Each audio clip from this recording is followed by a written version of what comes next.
China, the world's largest car market, is working on a timetable to stop the production and sale of vehicles powered by fossil fuels. India has declared its intention to make all new vehicles electric by 2030. Like Britain and France, these two markets are looking to phase out the sale of petrol and diesel vehicles over the next 20 years or so. Vehicle manufacturers, the oil industry, and governments are starting to wake up to the disruption that vehicle electrification could bring about. Read more. Does the 2040 ban on new petrol and diesel cars mean the death of biofuels? Even automakers recognize that they cannot afford to be legislated out of these lucrative markets. Volvo, Jaguar and Land Rover, Volkswagen, Mercedes, Audi and BMW have all promised to roll out electric models over the next decade. Electromobility now seems inevitable, but the impact this shift will have on jobs, the oil economy and even national tax systems will be profound. The global impact on jobs. Electric vehicles, including their batteries, generally require less manufacturing labor than ones that run on petrol.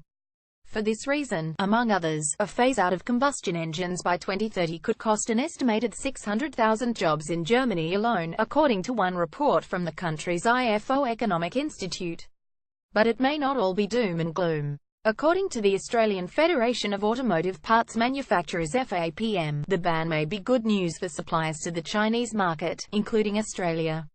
Although Toyota and other local car manufacturers have shut down their Australian facilities, as electric vehicles become easier to build, the manufacturing process may become simplified and robotised, creating new manufacturing and business opportunities for the right investor. The Toyota Australia plant in Altona, Melbourne. AAP Image Joe Castro. The disruption of oil going all electric by 2030 will place considerable budgetary stress on major oil-producing countries, and change the geopolitical map. Stanford economist Tony Seba and his team push the vision of an electric vehicle revolution a step further, and predict that the disruption will come earlier, during the 2020s. They argue that oil demand will peak at 100 million barrels per day by 2020 and shift to 70 million barrels per day by 2030. According to their 2017 study, net exporting countries like Venezuela, Nigeria, Saudi Arabia and Russia will feel the greatest impact. They also claim that the geopolitics of lithium, which along with nickel, cobalt and cadmium, is key to electric vehicles, are entirely different from oil politics. Although there is potential for supply disruption, lithium is not as critical as oil in the life of a car. According to Seba, lithium is a material stock and, in the electric vehicle industry, is only required to build the battery, while oil is a fuel required to operate an internal combustion engine vehicle. Lithium scarcity would only affect new vehicle production. Not having lithium is like not having a new engine. The existing fleet can still operate for years. Oil is essential to operate the existing fleet, thus, oil is a far more critical part of the value chain. The impact on government coffers. By 2030, revenues from petrol taxes could be reduced significantly, with the shift from individual ownership of petrol vehicles to shared and ultimately autonomous electric vehicle fleets. Governments whose budgets rely on this revenue stream could find themselves shifting to road pricing, such as charging per kilometer of travel or congestion charging.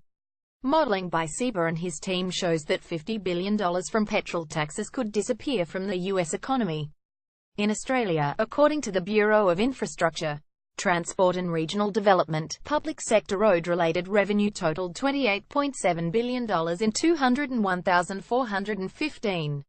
Fuel excise contributed about $11.03 billion or 38%, down from about 44% in the early 2000s.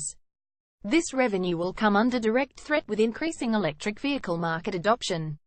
My research also shows that under some future scenarios of shared autonomous mobility, the car fleet size could shrink to around 80%, meaning less income from vehicle registration fees and sale taxes, maintenance, insurance and parking.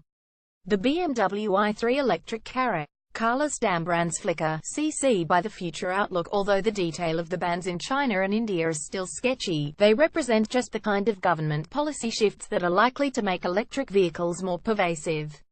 Some groups, such as oil giants BP and Shell, would disagree that the end of oil is upon us. It's been argued that electric vehicles are not a game changer, as oil demand will continue to rise in the developing world and improvements in fuel efficiency will deliver benefits that outweigh those from electric vehicles.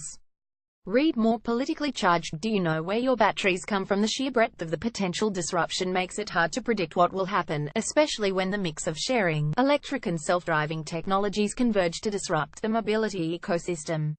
Auto manufacturers, governments and the oil industry will have to make some tough decisions and prepare. The petrol engine vehicle isn't quite done, but its years of dominance on our roads are numbered.